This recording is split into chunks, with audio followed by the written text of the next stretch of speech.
Everyone remembers 1941 for one number, 406. Ask a casual fan about the 1941 Red Sox, and that is the entire conversation. There is no follow-up question about the standings, no mention of the pennant race, no curiosity about how a team with the greatest hitter in baseball history actually performed as a collective unit over 154 games. The number has swallowed the season whole. Ted Williams hit 400, the last man ever to do it, and the number has been repeated so many times it has become baseball scripture. But almost nobody remembers what happened to the team around him. The 1941 Boston Red Sox won 84 games and lost 70. They finished 17 games behind the New York Yankees in the American League standings. They did not make the World Series. They did not even seriously contend for the pennant past the early weeks of summer. A team with arguably the greatest hitter who ever lived, in the greatest single season any hitter has ever produced at the plate, finished a distant second in a two-team race that was not actually close at any point after June. So how good were the 1941 Red Sox, actually? Not the mythology, not the highlight reel. The real team, game by game, roster by roster, measured against the juggernaut they were chasing. This is the story of a team built around a historic season that could not translate individual brilliance into team success.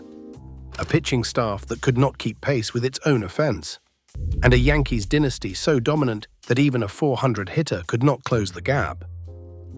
Ted Williams was 22 years old in 1941, in just his third major league season, and he produced a year that has never been matched.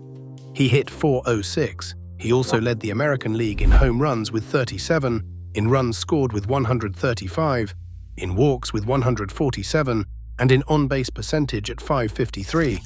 Still the highest single-season mark in baseball history 8 decades later, and a number that no hitter in the modern era has come within 30 points of matching. His slugging percentage was .735. His OPS was 1.287, a number that remains among the highest ever recorded by any hitter in any season. He also hit a 3-run walk-off home run in the All-Star Game at Briggs Stadium in Detroit that July, one of the most dramatic moments of that Midsummer Classic. A blast off Claude Passeau that gave the American League a 7-5 victory, and that Williams later called the greatest thrill of his baseball career. Dom DiMaggio later recalled that even Boston's own dugout sometimes seemed to treat Williams's pursuit of 400 as a spectacle separate from the team's actual pennant chances, something to be marveled at during batting practice and between innings rather than a rallying point that might lift the whole roster's performance. That separation, subtle as it was, reflected a deeper truth about the 1941 Red Sox. Williams's greatness existed almost in parallel to the team's fortunes rather than fully integrated into them. A magnificent individual storyline playing out on top of a middling team campaign. To put the achievement in context, no player has hit 400 since. Rod Carew came closest in 1977, flirting with the mark into September before finishing at 388. George Brett hit 390 in 1980. Tony Gwynn was hitting 394 when the 1994 strike wiped out the rest of the season. Every serious challenge in the decade since has fallen short, and most analysts now consider 400 essentially unreachable in the modern game, given the specialization of relief pitching, defensive shifts, and the sheer volume of information pitchers have on every hitter's tendencies.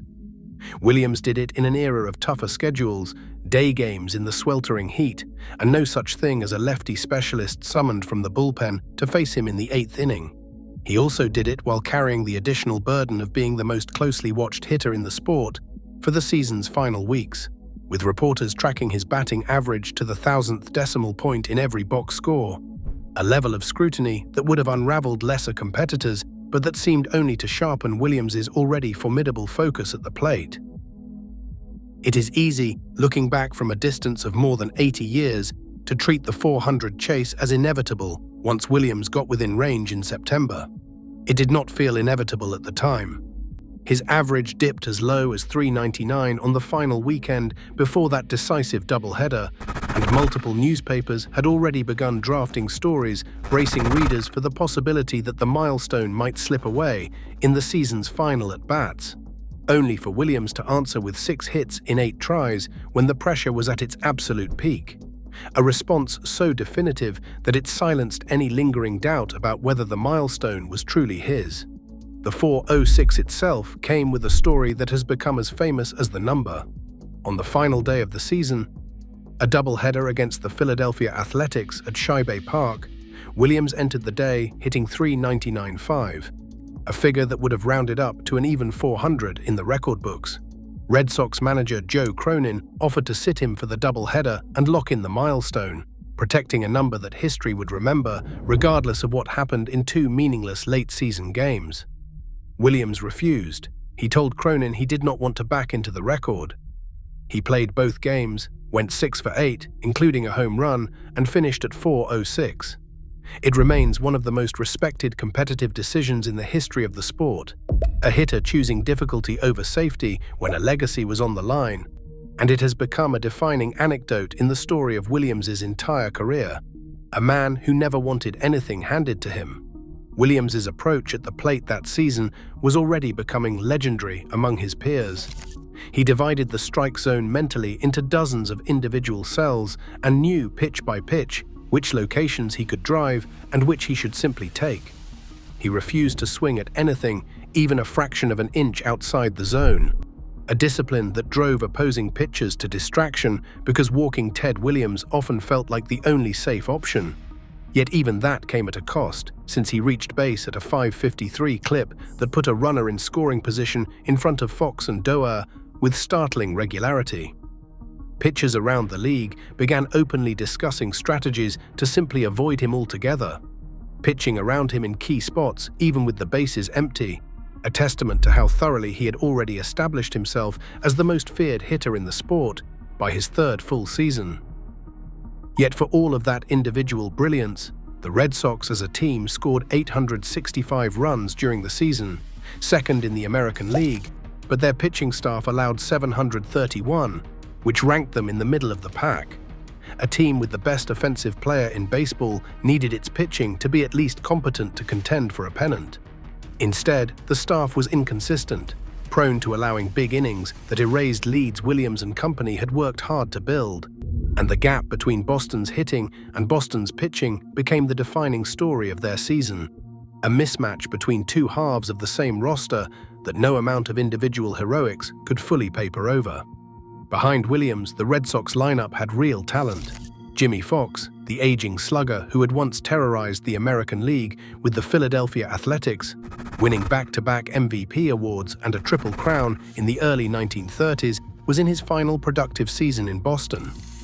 He hit .360 with 19 home runs and 105 runs batted in, still a dangerous hitter at 33, but no longer the 58 home run monster he had been a decade earlier when he chased Babe Ruth's single-season record. Bobby Doerr, the second baseman, hit .283 with 16 home runs and 93 runs batted in, playing the kind of steady, unspectacular defense that would eventually earn him a plaque in Cooperstown decades later. Dom DiMaggio, Joe's younger brother, patrolled center field and hit .283 in his second full season, establishing himself as one of the better defensive outfielders in the league and drawing inevitable, if unfair, comparisons to his more famous sibling across town.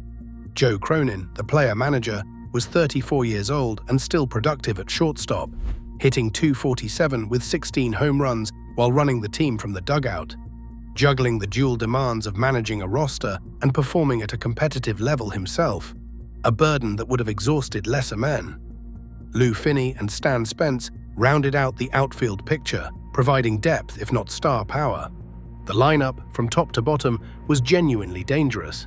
Opposing pitchers could not simply pitch around Williams because Fox and Doerr and Cronin were fully capable of making them pay, and the middle of the Red Sox order in 1941 would have terrified most pitching staffs in any other season in baseball history. The problem was pitching. Boston's rotation lacked a true ace, the kind of dominant arm capable of shutting down an opposing lineup on command and stealing wins that the offense alone could not secure. Charlie Wagner led the staff with a 12-8 record, solid but hardly the stuff of a championship rotation. Lefty Grove, the legendary left-hander who had once been the most feared pitcher in baseball with the Athletics, Striking out hitters with a fastball that terrified an entire generation, was 39 years old in 1941 and pitching out the final chapter of a Hall of Fame career.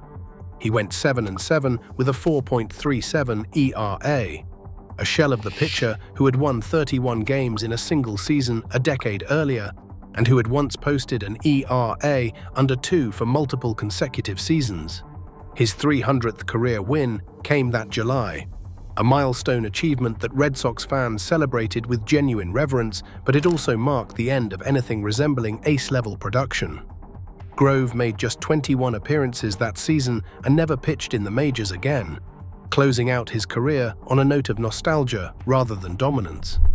Jack Wilson went 9-8, Mickey Harris went 8-14, a losing record that reflected both his own inconsistency and the offensive support he sometimes failed to receive. The staff ERA sat at 4.14, respectable but unremarkable, nowhere close to what a genuine pennant contender needed when facing the kind of offensive machine the Yankees had assembled across town. Boston simply did not have the pitching depth to turn a historically great offensive season into anything more than a very good regular season. And that, more than anything else, explains why the 1941 Red Sox finished 17 games back, despite having the best hitter alive. The New York Yankees that year were not just good. They were one of the most dominant teams in the history of the American League, and they made the pennant race a formality by the 4th of July.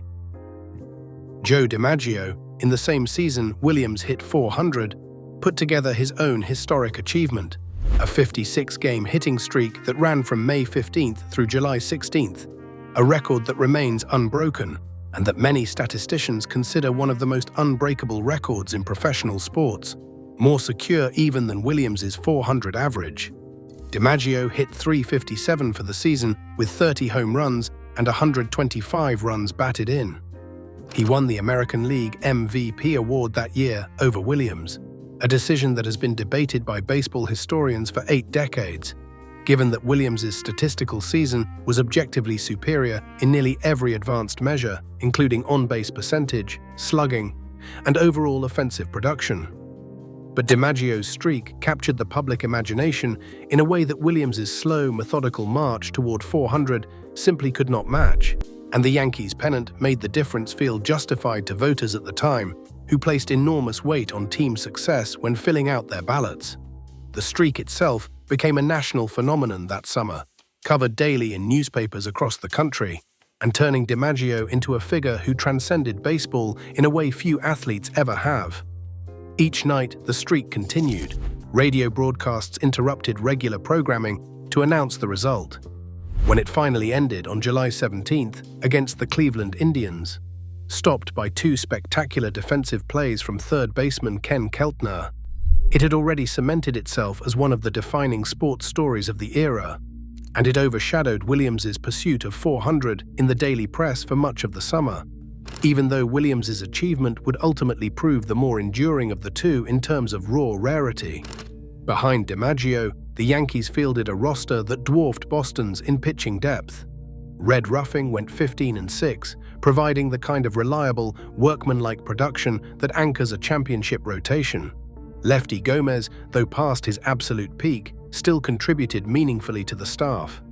Marius Russo, Spud Chandler, and Atlee Donald filled out a rotation that, unlike Boston's, had multiple pitchers capable of shutting down opposing lineups on any given night, giving manager Joe McCarthy options that Cronin simply did not have in Boston. The Yankees' pitching staff posted a team ERA of 3.16, more than a full run better than Boston's mark. And in baseball, a full run of ERA advantage compounded over 154 games is the difference between a pennant race and a runaway. Beyond DiMaggio, the Yankees also received strong contributions from Charlie Keller, who hit 33 home runs and drove in 122 runs, and Joe Gordon, the slick-fielding second baseman who added 24 home runs of his own. New York simply had more complete talent distributed across the diamond, while Boston's success depended overwhelmingly on one extraordinary player. The shape of the pennant race itself tells its own story about how quickly the illusion of contention faded. Boston actually played respectable baseball through the season's first 2 months, hovering within a handful of games of first place into early June, close enough that Fenway crowds could reasonably dream about a real pennant fight developing by September. Then New York's rotation and lineup, fully healthy and clicking in unison, began to pull away in June and simply never stopped, reeling off winning streaks that Boston's pitching staff had no answer for. By the 4th of July, the gap had widened past 10 games, and by August it had become a formality rather than a race. Boston's front office had no dramatic response available, no trade deadline blockbuster to plug the rotation, because in 1941, the trade deadline simply did not function the way it does in the modern game, and teams were largely stuck with the rosters they had built over the winter. Cronin could only manage the pieces he had, and those pieces, however dangerous offensively, were never built to close a double-digit gap against a team as deep as the Yankees.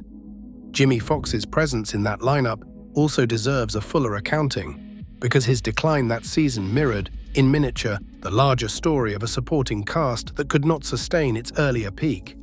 Foxx had won back-to-back MVP awards with the Athletics in 1932 and 1933, and in 1938, playing for Boston, he had hit 50 home runs with 175 runs batted in, numbers that placed him among the most feared sluggers baseball had ever produced.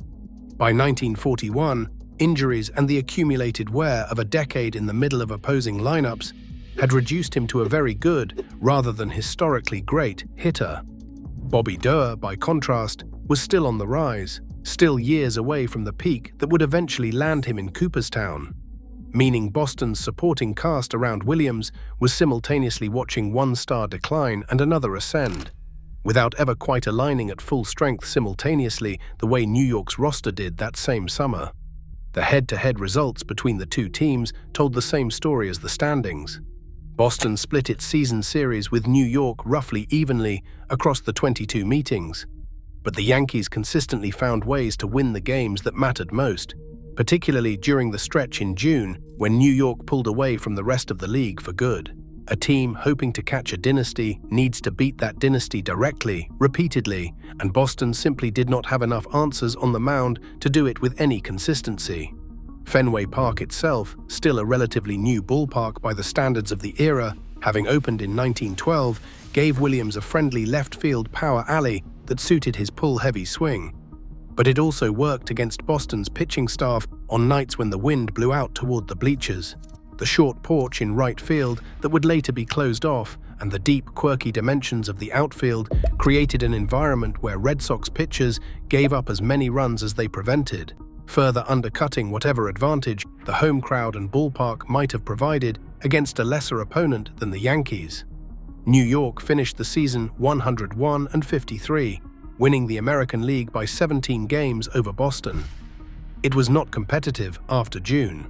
The Yankees swept through the league with the kind of depth and balance that comes from a well-run farm system and shrewd roster construction, while Boston relied on its offensive stars to carry a pitching staff that simply could not keep pace. The Yankees went on to beat the Brooklyn Dodgers in the World Series that October, 4-1, a series remembered largely for catcher Mickey Owens dropped third strike in Game 4. With 2 outs in the 9th inning, and the Dodgers leading and on the verge of tying the series at 2 games apiece, pitcher Hugh Casey struck out Tommy Henrich for what should have been the final out. The ball got past Owen, Henrich reached first, and the Yankees rallied for 4 runs to steal the game and effectively the series. It remains one of the most infamous defensive lapses in World Series history, and it symbolized just how thoroughly fate seemed to favor New York that entire season, on the field and off it, in ways that Boston simply could not match no matter how well Williams hit. The Red Sox, meanwhile, went home in October, having never seriously contended past mid-season, their historic individual season amounting to a stat line in the record books rather than a banner in the rafters. There was no pennant celebration in Boston that fall, no World Series appearance to validate what Williams had accomplished, only the quiet recognition among baseball insiders that something remarkable had happened, even if it had not translated into team success. Cronin himself later admitted that watching Williams chase 400 was one of the most thrilling experiences of his career. Bittersweet precisely because it happened on a team that could not turn individual brilliance into a pennant. The following season, 1942, offered a brief glimpse of what a more complete Red Sox roster might have looked like, as Williams won the American League Triple Crown, batting .356 with 36 home runs and 137 runs batted in. Even then, Boston finished second again, 9 games behind the Yankees, further evidence that the pitching gap between the two organizations was not a one-year anomaly, but a structural, persistent disadvantage that Boston would spend years trying to close. Then World War II intervened, and Williams left for 3 full seasons of military service as a Marine aviator, taking with him the age 23, 24, and 25 seasons that might have represented the peak of his career, seasons Boston never got the chance to build a genuine contender around. So how good were the 1941 Red Sox actually? The honest answer is that they were a very good offensive team attached to a mediocre pitching staff, propped up by the greatest hitting season in the history of the sport, and still nowhere close to good enough to compete with a Yankees dynasty operating at the peak of its powers. Williams's .406 was not enough. It was never going to be enough.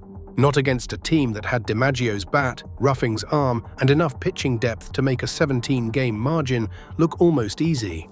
By the numbers, Boston's 84 wins would have been good enough to win plenty of American League pennants in other eras, and in the National League that same season, the 84-win Red Sox would have finished within shouting distance of the pennant race entirely. That context matters. This was not a bad team. It was by nearly any measure other than a head-to-head comparison with the 1941 Yankees, a genuinely strong roster undone by the misfortune of sharing a decade with one of the most talented dynasties the sport has ever produced. Compare Boston's run differential of plus 134 against New York's plus figure well over 200, and the true gap in team quality becomes clear even before accounting for a single game actually played between the two rivals. It is worth asking what might have happened had Boston possessed even one more frontline starter in that rotation, a pitcher capable of soaking up 250 innings at an ERA in the low 3s rather than relying on an aging Grove and a cast of capable but unspectacular arms. With Williams, Fox, Doer, and Cronin all producing at or near their peak simultaneously, the offensive foundation existed for a genuine pennant challenge. The missing piece was never the bats. It was always the arms, and no amount of 400 hitting could manufacture innings that simply were not there, no matter how many runs Williams, Fox, and Doer produced on any given afternoon at Fenway Park. The DiMaggio versus Williams debate that emerged from 1941 has never fully gone away, and it says something important about how baseball history gets remembered.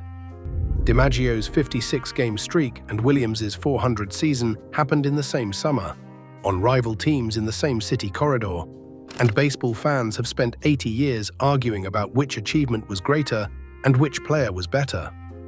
The uncomfortable truth for Red Sox fans is that the debate itself underscores the problem. Williams's teammates were not part of the conversation because they did not need to be. DiMaggio's Yankees won the pennant and the World Series as a complete unit. Williams's Red Sox produced a transcendent individual season that, absent context, could be mistaken for the product of a championship-caliber team, when in reality it was the product of one player operating so far above his supporting cast that the gap became the entire story.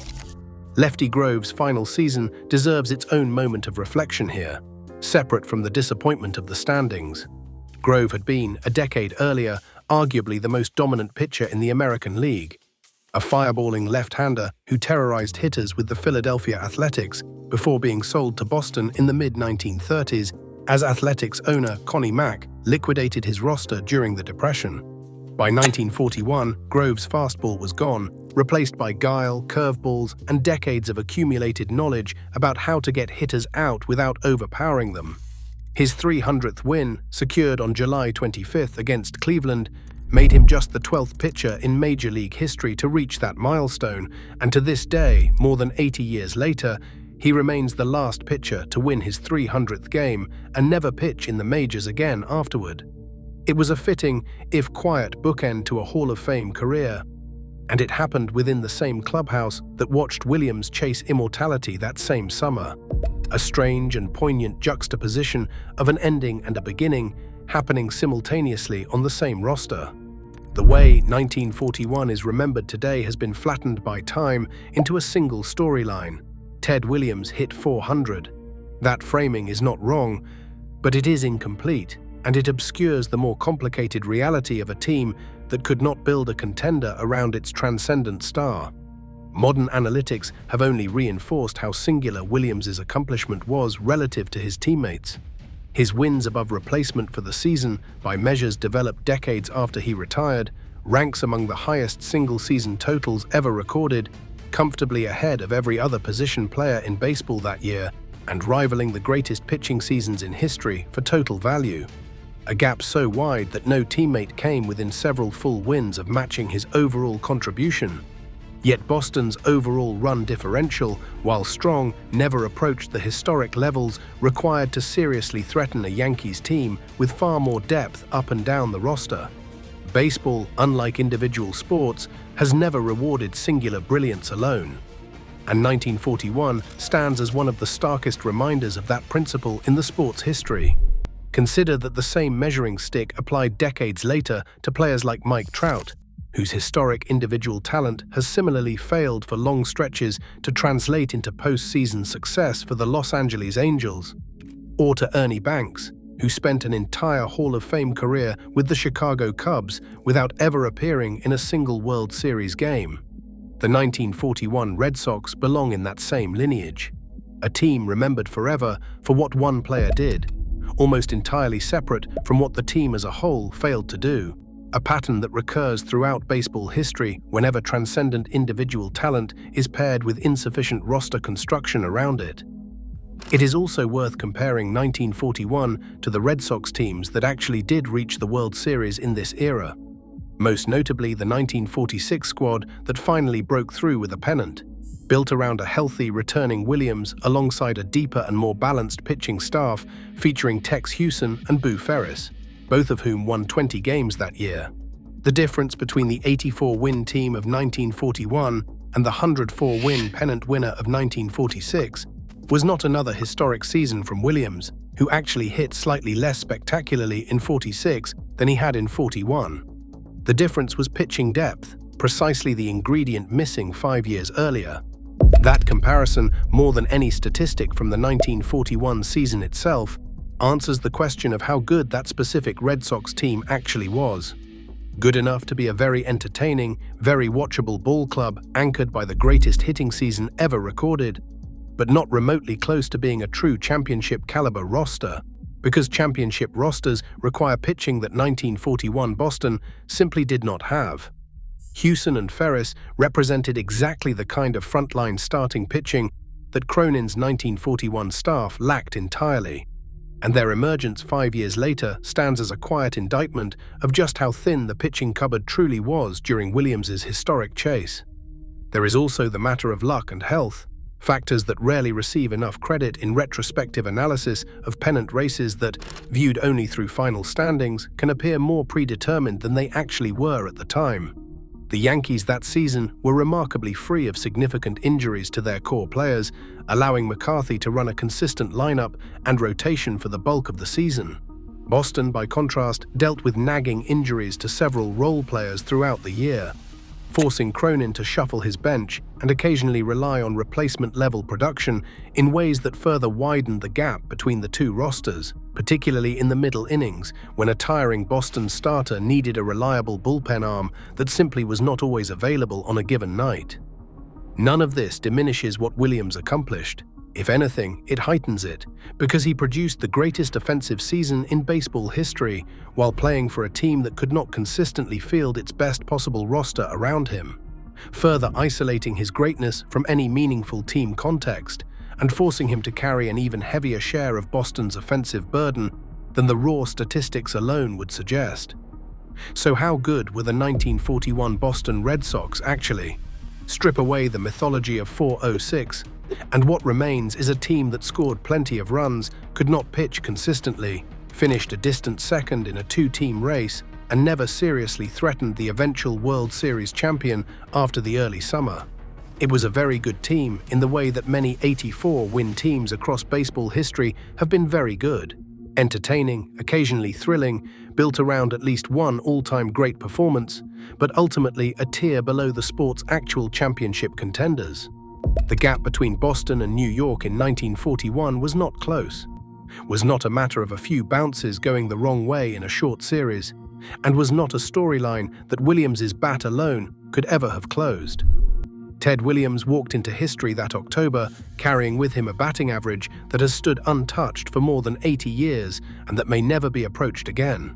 His team, meanwhile, walked into an off-season of what-ifs, watching another city celebrate a championship while Boston's front office searched for pitching that never fully arrived until years later. 406 was never going to be enough on its own. Not against a Yankees dynasty this deep, this balanced, and this relentless. 1941 is remembered, and rightly so, as the year of the greatest hitting season in baseball history. It should also be remembered as proof that even the greatest individual season ever recorded cannot drag a mediocre pitching staff to a pennant, and that in baseball, unlike almost any other measure of greatness, one man, however transcendent, has never been enough. Never ever enough. So the next time someone brings up 1941 and mentions only 406, it is worth remembering the rest of the story. The 17-game deficit, the 4.14 staff ERA, the aging Grove closing out his career on the same roster, and a Yankees dynasty so complete that even the greatest hitting season in the history of the sport could not put a dent in it. That is how good the 1941 Red Sox actually were in the end. Very good, historically memorable, and still nowhere near good enough.